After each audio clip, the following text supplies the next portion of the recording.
Hello mga sir, ma'am. Samahan niyo pala kaming araw magtinda ng mga prutas, isda at mga manok baboy. Pero bago yan, baka naman palambing naman po mga sir, ma'am. Baka pwedeng pa-like and share naman na itong video na to. Malaking tulong na po yan para sa amin. Maraming salamat po. So ito nga pala, dinidisplay ko na pala yung apple namin dito sa kulong-kulong tapos yung mais na puti. Ang bentahan ko naman sa mais ay 80 nga pesos per kilo tapos yung apple naman 3.50. And may konting hinog pala ako ng mangga dito tapos kiat-kiat nga 2 pirasong balot. Ang bentahan ko naman sa kiat-kiat ay 80 nga per balot tapos yung mangga naman ay 160 pesos per kilo. And hinakot ko na rin pala yung mga gulay namin tapos dinisplay ko na rin pala dito sa kulong-kulong. At eto na pala yung mga paninda namin dito, mga prutas, isda, tapos mga gulay. At dadaan muna pala ako sa bayaw ko para nga kumuha ng mga manok baboy. So eto nga pala, nakakuha na pala ako ng manok baboy dito. And dumaan muna pala kami para bumili ng almusal namin ni CJ. Wala pa kaming almusal kaya bumili muna pala ako ng almusal dito sa may kanto. Tapos may naman na pala kami dito.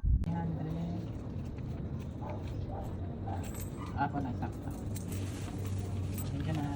May nagpahiwa pala sa akin dito at nagpalinis nga ng isda at hiniwa ko nga lang sa tatlo. Ang bentahan ko naman dito sa Balsa Master ay 260 pesos nga per kilo. At sobrang lalaki nga nito Master at sobrang sarap nga pala nito prito. At bumili nga rin pala yung suki namin dito ng isang pirasong yellow pin. Hiniwa ko nga lang to ng maninipis kasi pang sapaw nga daw ni suki. At ang bentahan ko naman dito sa yellow pin Master ay 300 nga per kilo. Sulit na sulit naman yung presyo niya kasi sobrang sariwa nga at sobrang ganda nga nitong isda na to. Halos hindi na ako magkaugaga dito sa ginagawa ko Master kasi sobrang dami man nagpapalinis sa akin ng mga isda. Sunod-sunod kasi yung bumibili sa amin dito Master sa isang subdivision at yung masuki nga namin ay nagpapalinis ka ng mga isda. Para sa akin nga ay okay nga lang yan. Ang malaga naman nakakabenta kami sa masuki namin. At dito nga may bumili ulit sa amin dito na isang pirasong yellow pin at hiniwa ko nga lang din pala ito ng maliliit. Sobrang fresh kasi ng yellow pin natin kaya sobrang bili nito. At ang presyo naman ay kayang-kaya na masuki namin kaya patok na patok talaga sa kanila to. Tapos yung ulo pala na itong yellow pin master ay hinati ko nga lang sabi ni Suki. Para nga hindi ganong malaki yung ulo kaya pinahati nga ni bossing. At may nagpahiwa nga pala sa akin dito ng pangdaing master ma'am na bangus. At ganito nga lang pala yung ginawa ko sa bangus sa daing. Hiniwa ko nga lang pala sa gitna tapos hinati ko nga lang. Tinanggal ko nga lang pala yung bituka tasang niya tapos hinati ko lang sa tatlo. Hindi na pinakaliskasan ni ate kasi nga pang prito naman to niya to. Ay grabe nga mga sir ma'am, sobrang dami nga nagpapalinis sa akin ng mga isda dito kaya sobrang pagod talaga ako dito. Pero sulit naman mga sir ma'am kasi marami na bumili sa amin at marami kaming benta. At mamaya na lang magpapahinga kapag nakarating na ako sa bahay at nakauwi na nga. Kahit mahirap kumita ng pera araw-araw, ang mahalaga nakakaraos naman. At mas okay na to kaysa nakatambay tayo sa bahay ay wala talagang mangyayari sa buhay natin. Sipag lang naman talaga ang punan natin para makaraos sa araw-araw. At pauwi na pala kami dito mga sir ma'am tapos bumili nga pala sa amin si atin mga prutas tapos gulay. Maraming salamat nga pala kay ate dahil pauwi na pala kami at bumili nga sa amin ng marami. Tapos bumalik nga pala kami sa suki namin dito mga sir ma'am at kumuha nga sa amin ng isda. At pagtapos nga neto mga sir ma'am ay uuwi na pala kami. At binalik ko nga lang pala yung konting tira namin na manok baboy. May natira kasi manok baboy sa amin mga sir ma'am kaya binalik ko nga. Nakauwi na rin pala kami dito at eto nga babalik na ni CJ yung mga isda naming tira. Eto nga lang pala yung isda namin tira tapos nagtira nga pala ako ng